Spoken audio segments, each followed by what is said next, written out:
Shalom Bapak Ibu dan Saudara-saudari yang kekasih di dalam Tuhan Yesus Kristus. Apa kabar? Saya berharap semua dalam keadaan sehat dan baik. Dan kiranya kasih dan penyertaan Tuhan terus kita alami, terus kita rasakan sepanjang hari-hari yang kita jalani. Pada hari ini marilah kita bersekutu bersama-sama. Kita mohon pimpinan daripada Tuhan. Dan biarlah kita merenungkan firman-Nya, karena firman-Nya adalah kehidupan yang sejati. Mari kita berdoa. Tuhan Allah Bapa kami yang bertata dalam kerajaan surga, kami sungguh bersyukur kepada-Mu ya Tuhan. Kalau pada hari ini Tuhan, Engkau memberikan kami kesempatan untuk hidup. Engkau telah memelihara kami, menopang kami, memberkati kami. Dan kami bersyukur atas semuanya itu. Walaupun hidup kami penuh dengan kesulitan, ada banyak susah kami lewati. Tetapi kalau kami hidup bukan karena kekuatan kami, tetapi karena Engkau saja Tuhan yang memberikan kami kehidupan dan telah memelihara kami.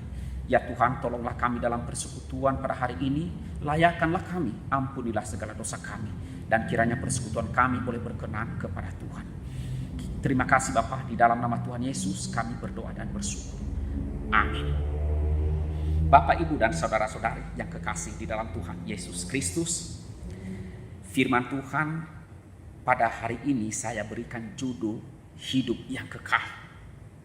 Bapak, Ibu, dan saudara-saudari yang kekasih dalam Tuhan Yesus Kristus, apa itu artinya hidup yang kekal? Saudara-saudaraku yang kasih, jikalau kita berbicara tentang hidup yang kekal, ya biasanya kita selalu menunjuk pada suatu kehidupan di masa yang akan datang, yakni yang orang sering sebut dengan nama surga.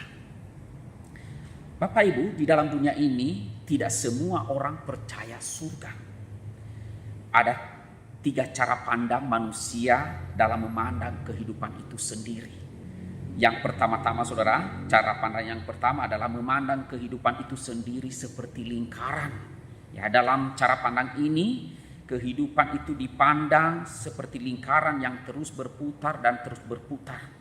Dan jika seseorang mati, maka ia akan bereinkarnasi menjadi sesuatu. Dan jika sesuatu itu mati, maka ia akan bereinkarnasi lagi. Cara pandang yang kedua adalah memandang kehidupan manusia itu seperti sepotong tali. Ada titik awal dan ada titik akhir. Jadi titik awal kehidupan manusia itu adalah pada waktu manusia itu lahir. Dan titik akhirnya adalah ketika manusia itu meninggal dunia.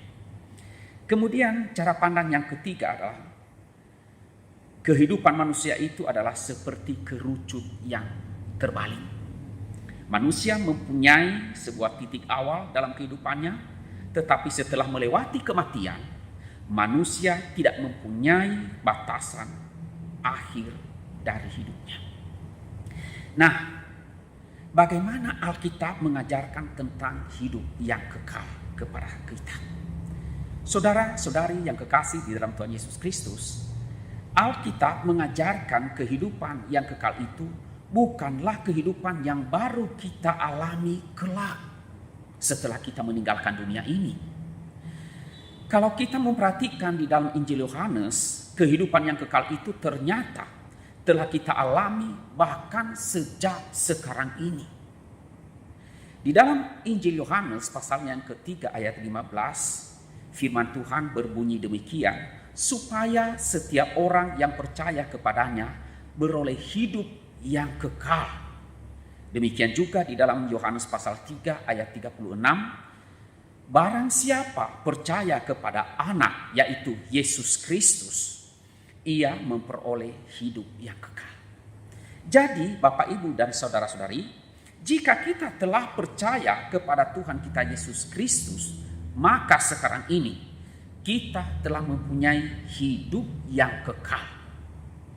Maka timbul pertanyaan, kalau kita sekarang telah mempunyai hidup yang kekal, mengapa orang yang percaya kepada Yesus tetap mengalami kematian? Nah, saudara-saudaraku yang kasih dalam Tuhan, disinilah kita harus memahami benar-benar bahwa kehidupan yang kekal yang diajarkan oleh firman Tuhan atau Alkitab tidak sekedar difahami sebagai kehidupan yang tidak akan pernah mati. Ya, kehidupan yang kekal memiliki pengertian demikian. Kehidupan yang sejati yang tidak pernah berakhir. Nah, saudara-saudaraku yang kasih dalam Tuhan, jika hidup yang kekal bukan sekedar berbicara mengenai adanya satu waktu hidup manusia yang amat panjang, ya, tetapi lebih menekankan kualitas dari hidup yang sebenarnya, hidup yang sejati yang tidak pernah akan berakhir. Maka pertanyaannya sekarang adalah, jika hidup yang kekal adalah hidup yang sejati, kehidupan yang sebenarnya, kehidupan seperti apa yang dimaksudkan? Apakah kehidupan yang tidak pernah ada susahnya? Apakah kehidupan yang selalu senang? Saudara-saudaraku yang kekasih dalam Tuhan, tentu bukan itu hidup yang kekal yang dimaksudkan. Bukan kehidupan yang syarat dengan segala kesenangan-kesenangan duniawi. Nah, lalu apa maksudnya bila firman Tuhan berkata orang yang percaya kepada Yesus beroleh hidup yang kekal? Jawabannya adalah di dalam Injil Yohanes pasalnya yang 17 ayatnya yang ketiga. Inilah hidup yang kekal itu, yaitu bahwa mereka mengenal Engkau, satu-satunya Allah yang benar, dan mengenal Yesus Kristus yang telah Engkau utus. Jadi kehidupan yang kekal atau kehidupan yang sejati terkait dengan pengenalan manusia terhadap Allah dan Yesus Kristus. Orang yang memiliki kehidupan yang kekal adalah orang yang mampu mengenal Allah dan mengenal Yesus Kristus.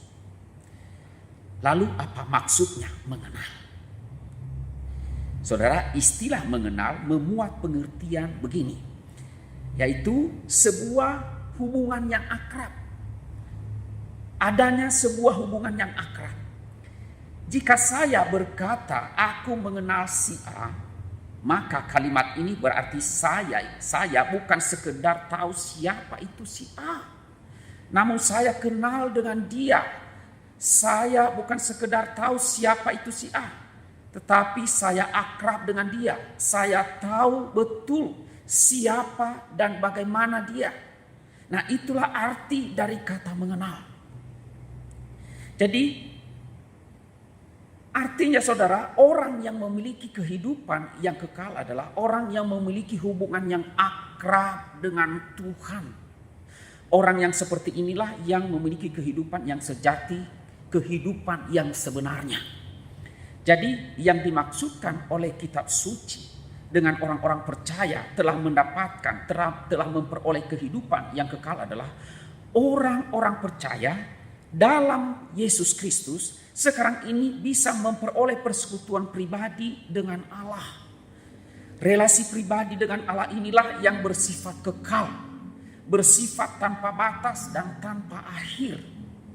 Jadi apa yang kita terima sewaktu kita percaya kepada Tuhan Yesus, maka yang kita terima adalah sebuah pemulihan hubungan antara kita dengan Allah Bapa. Pemulihan hubungan inilah yang disebut dengan kehidupan yang sejati, yang tidak akan pernah berakhir.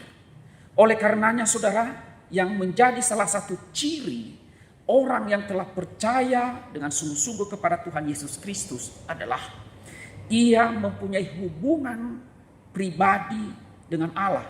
Ia mempunyai relasi yang akrab dengan Allah. Ia mempunyai suatu hubungan persekutuan yang erat dengan Allah setiap harinya.